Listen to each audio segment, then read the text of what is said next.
Hi, it's Tony here from Life, Love and Lettuce. Today I want to show you how you can grow 8 culinary herbs in a tiny space, even if you don't have a big garden. So let's take a look. It's always a good idea to make sure that any pot you're using has a drainage hole in the bottom of it.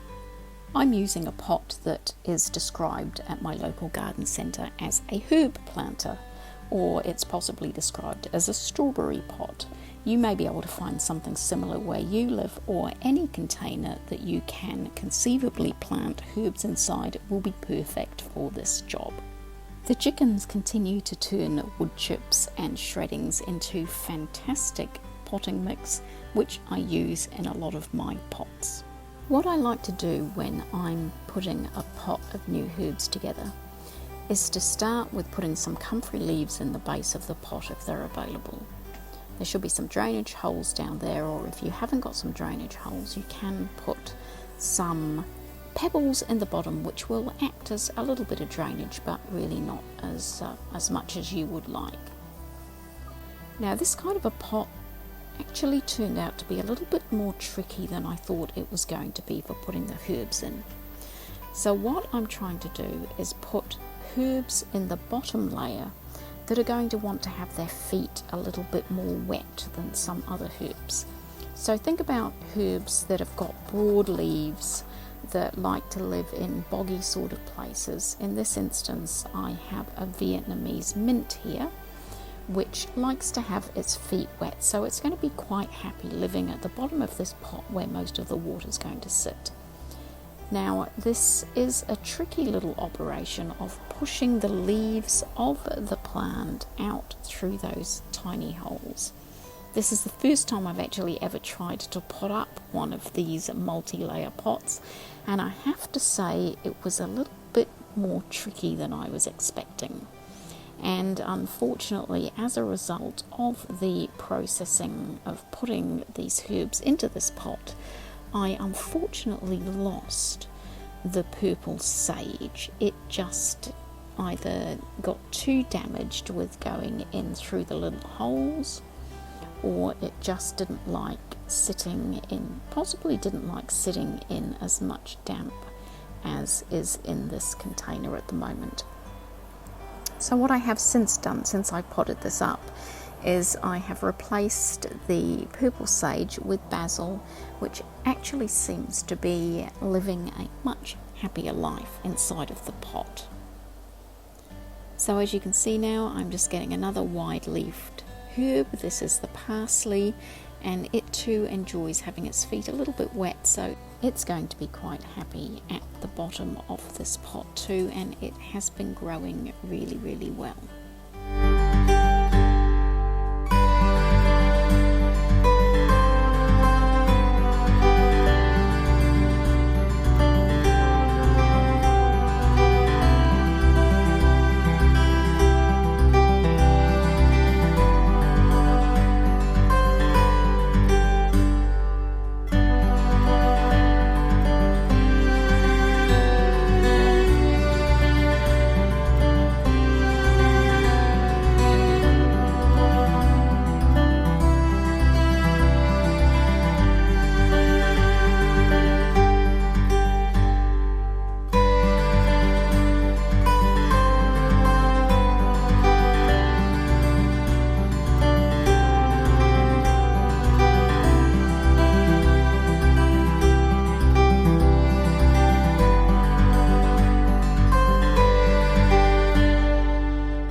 As you can see with these top layers, I've moved to herbs that haven't got such wide leaves, so that's an indication that they're not going to need or require as much water as the other herbs. And the two that I have reserved for the very top of the pot are upright rosemary and the silver thyme, which both are Mediterranean herbs and have very fine and small leaves and actually quite enjoy being dry.